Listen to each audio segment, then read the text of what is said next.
The couple Xena and Lei are completely insane and madly in love. They're probably plotting a major move right now in a courtroom. Cohen, a notorious criminal known around the world, has been apprehended and is currently doing time in prison for numerous heinous offenses. Xena, in her role as his lawyer, publicly disagrees with the ruling. Lei, her boyfriend, jumps up out of the crowd and opens fire on the crowd. He's accompanied by the guys of his gang who came to save Cohen. Xena and Lei start making out after killing everyone in the courtroom. They laugh at Cohen when he demands them to uncuff him first. Cohen suddenly sees that they have something explosive in their hands, and it explodes, killing him instantly while miraculously sparing the couple. Back in the past, when Cohen initially captured Xena, we get a flashback. While Lei watched with horror, Cohen physically attacked her. He tried to do the unfathomable in silence, but he ran out of ammunition in his handgun. In that instant, he decided he would exact revenge on Cohen. Also, he took up Xena and assured her that their lives were intertwined. Now back in the present, the couple's goal of eliminating Cohen has been realized. A SWAT unit is currently waiting outside the courthouse. Until Captain Gu hears a gunshot, they simply have to make sure Cohen gets out of there safely. He leads his squad inside without waiting for orders. There is a heated exchange of words between them and Lei's men. Xena plays the part of a helpless damsel and stabs Gu in the back, but Gu recovers in time to grab both Xena and her boyfriend. Finally, Lei detonates another explosion,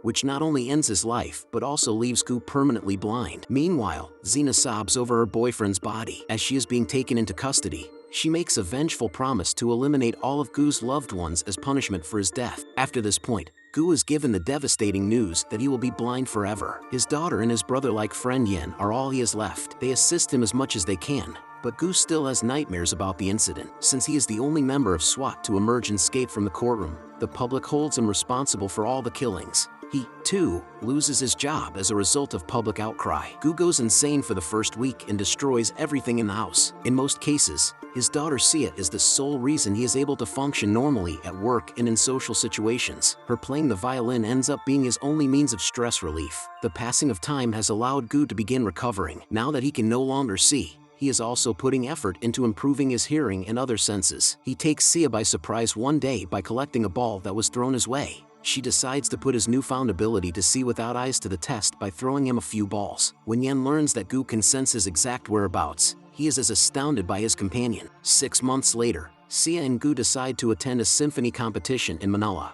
Meanwhile, Xena remains incarcerated, counting the days until she is reunited with Gu. Khan, the son of gangster Cohen, has a morbid obsession with eliminating Xena. He does this by filing a petition to have her transferred to a separate Manila facility. Xena, however, is aware of his plans and therefore does not sign the consent forms. Upon arriving in Manila, Sia and Gu make their way to the competition's theater. Sia loses her rosin minutes before her performance and has to be swapped out for another female. Some men corner her backstage and haul her off to their car against her will. Gu realizes his daughter is missing from the cast and tries to contact her through phone.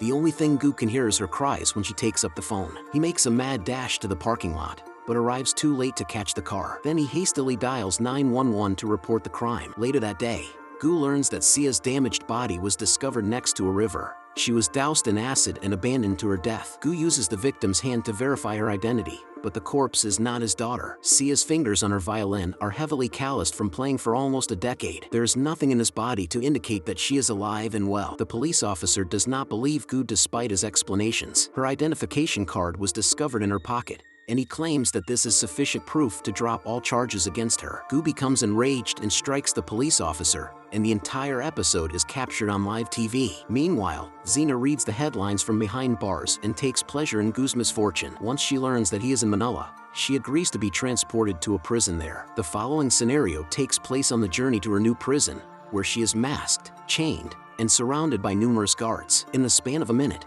Xena has dispatched everyone inside the truck and is now standing outside with a rifle in her hand. She traps the guards who are following her, then makes good her escape. An angry Khan murders a guard after learning of the escape. Believing that his father will finally rest in peace once she is dead, he sends more men in search of her immediately. Meanwhile, Gu has been arrested and informed that his daughter has perished. He figures the police won't help him and will just send him back. This is why, when he has the chance, he knocks out 2 of them and makes a run for it. Xena, however, has been patiently waiting in the driver's seat for him to do this very thing. She doesn't just kill him outright, She acts like a nice police officer who wants to assist him in his search for his daughter. Then, we see Sia hanging out with a slew of other young women. Kong, the infamous mobster, has kidnapped them. He is in charge of a massive traffic ring that kidnaps and sells young women from all over the world on the deep web. Because of her attractiveness, he pays more attention to Sia and decides to boost her price. At the same time, Xena gives Gu all the information he needs to track down his daughter in Kang's traffic ring. Police officers have been bribed to remain silent about Kang's dealings, so they won't assist them. Xena may ultimately want to kill Sia,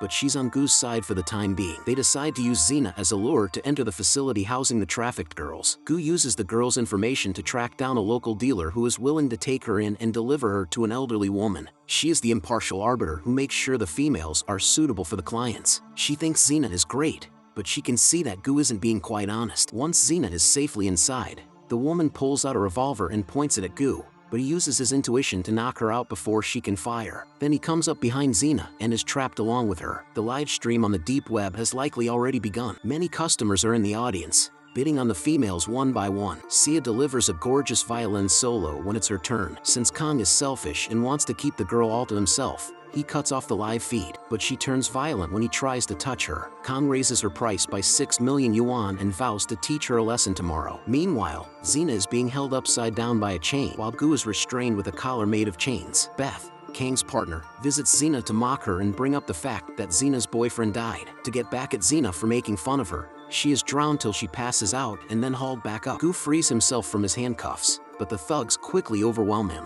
After Beth has been gone for some time, he is able to turn the tables on his opponents and eliminate them all. He saves Xena's life by bursting the water tank. After catching Xena, Beth reports it to Kong. However, when Xena goes back to check on the prisoners, she finds Gu and herself poised for battle. The kidnappers want her to say where Sia is hiding. When a sliver of glass is placed on the woman's neck, she finally speaks up. All the females kidnapped in the last week are with a man named Mai, who is also Kang's right-hand man, and she has no idea which one is Gu's daughter. Inspector Rama of the local police force arrives promptly with his team. Xena pushes Beth just before she's caught, sending the shard of glass deep into Beth's throat and killing her. The two of them then make a break for it, with Xena claiming ownership of a nearby property. Truth be told, it belonged to one of the cops she killed on her escape. Gu still doesn't think she did it and keeps disinfecting his wounds. When Kong hears that Beth has been killed, he orders his trusted Lieutenant Mai to eliminate the fugitives. Sometime later, Rama, accompanied by Mai and his guys, arrives at the apartment complex and knocks on the door. Based on this clue,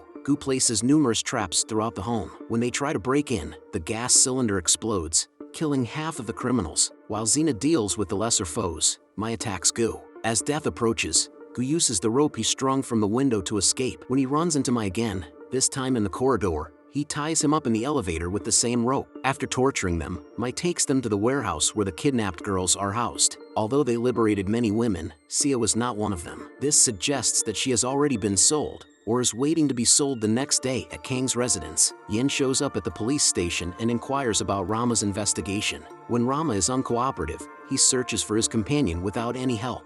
At the same time, Gu threatens Xena with a knife and demands that she reveal her identity. It turns out he smelled a dead body in the flat Xena said was hers. She only grins and repeats what she said after her boyfriend passed away. Upon realizing who she is, Gu labels her a raving lunatic. Yin enters and puts his gun to Xena's head before they can continue their conversation. Having rapidly eliminated Mai, she is now the lone one with knowledge of Sia's whereabouts. If they kill her now, they may never meet Sia, giving her the upper hand. Xena demands that Gu pick his daughter over his friend. If the latter, he must immediately execute Yin. Gu, without hesitating, takes his daughter's side and stabs Yin, although not deeply enough to kill him. Then, the two get into a car and reminisce about their respective childhoods. Years later, after killing her father, Xena admits that he sold her to a gang. Her late partner was the only relative she'd ever known, so it's no surprise that she plans to murder him in front of Gu's daughter and turn her into a monster. Gu knows it's the ultimate penalty, but without her he can't save his daughter. Then, they visit a gun dealer on the illegal market. He acted as a broker, introducing Xena to the criminals. Consequently,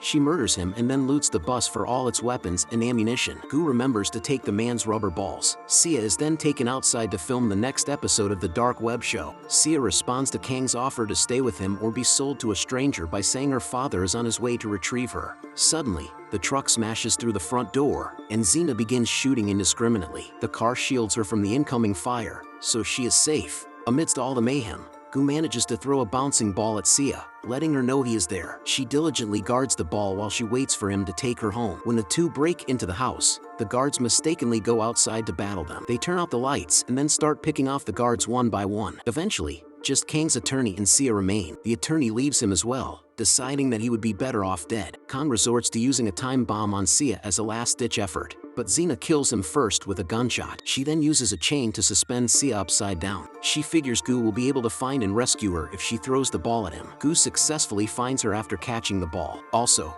he kills Xena with a gun before he can get his hands on his daughter. The bomb is still on her, however, so the storm has not subsided. Just then, Yen shows up, showing that his injury was not deadly. He aids Gu by providing him with means to neutralize the bomb. In the end, everything goes according to plan and the good guys survive. Yen and Sia visit Gu in jail in the last scene. They chatter happily about dating and life.